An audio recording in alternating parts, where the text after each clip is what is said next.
Good morning class. Today we will discuss about male reproductive organ. In the previous video we discussed about the testes.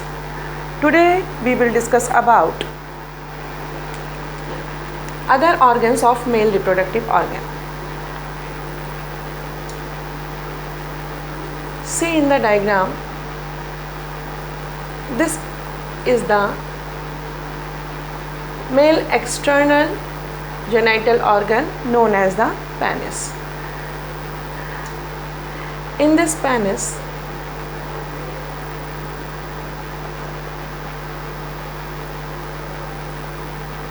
this structure is known as urethra. Urethra is also known as the urinogenital tract. It is a common pathway for the urine and for the semen.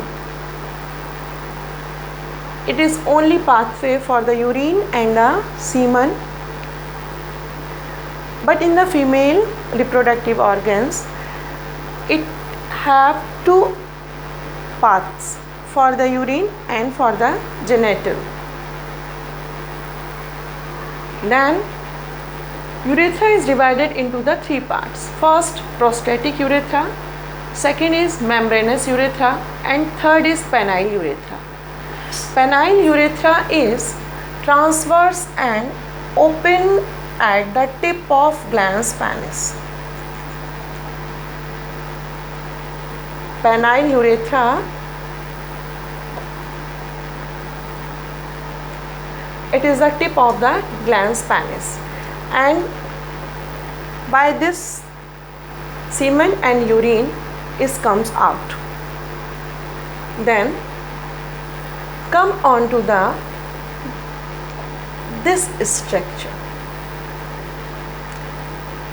This structure is known as Cooper's gland.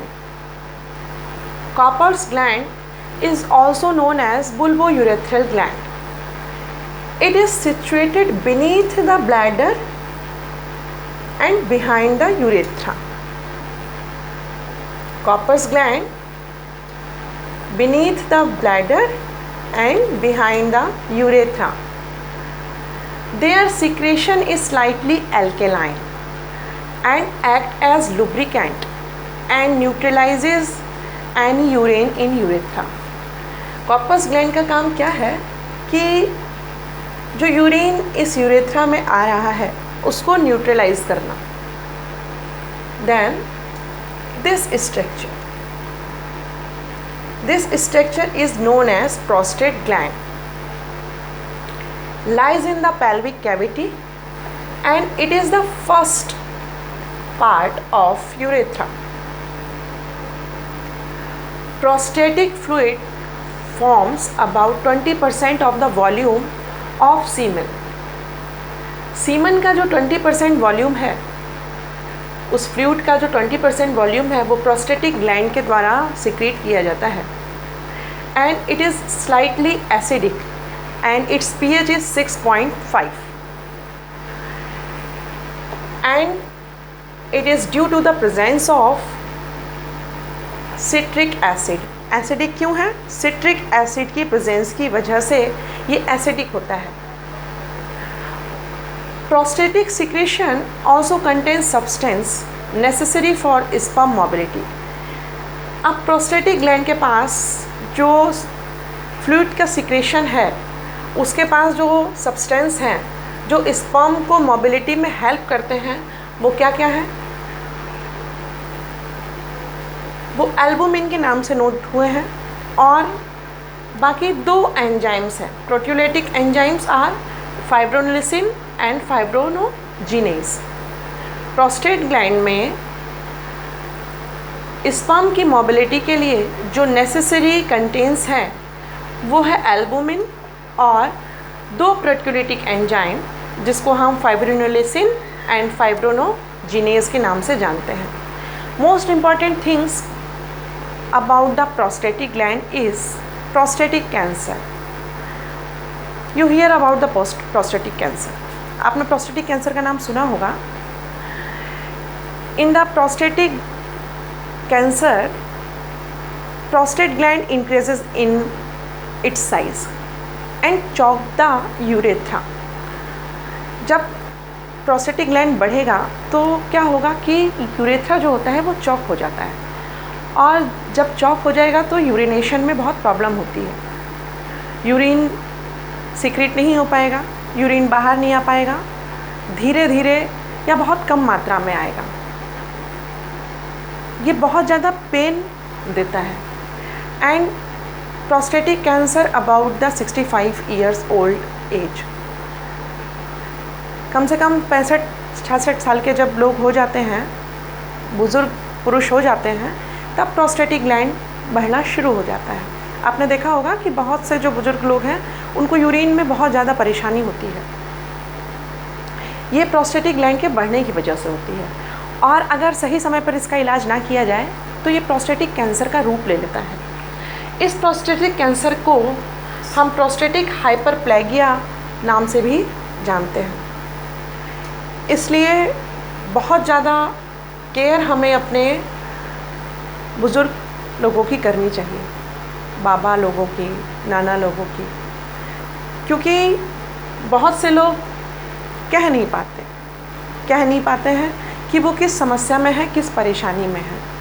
अधिकतर prostatic cancer diabetic लोगों में ज़्यादा होता है, because they go many time to for urination.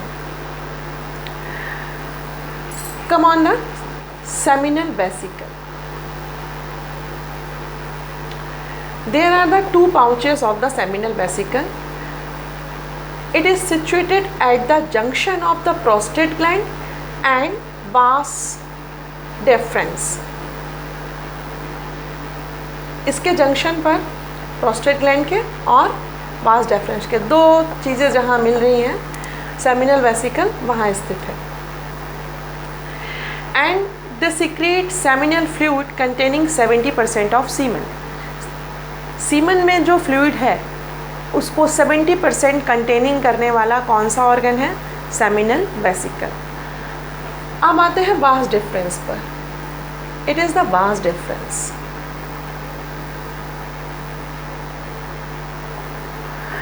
arises from the cauda epidermis, arises from the cauda epididymis, passes over the urinary bladder, ये bladder है, इसके ऊपर से जाता हुआ आपको दिखाई दे रहा है, and receive the duct from seminal vesicle, और इस सेमिनल वेसिकल से ये डक्ट रिसीव होती है, यूरिनरी ब्लैडर के ऊपर से गुजरती हुई दिखाई देती है और इस सेमिनल वेसिकल से रिसीव होती दिखाई देती है, और कहाँ पहुँचती है? Behind the ejaculatory duct. In the previous video we discussed about the testes. This upper area of the testes is known as the epididymis. Vas efferentia connected to epididymis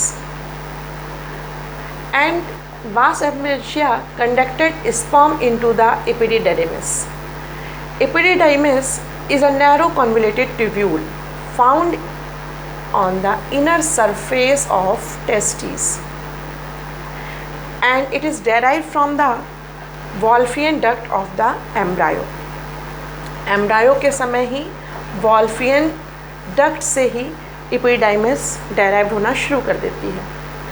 And epididymis is 3 type: anterior known as the caput epididymis, middle known as the corpus epididymis, and posterior cauda epididymis. पीछे वाला हिस्सा, ये वाला पीछे वाला हिस्सा cauda epididymis कहलाता है, जिससे कि vas differentia arises होती है.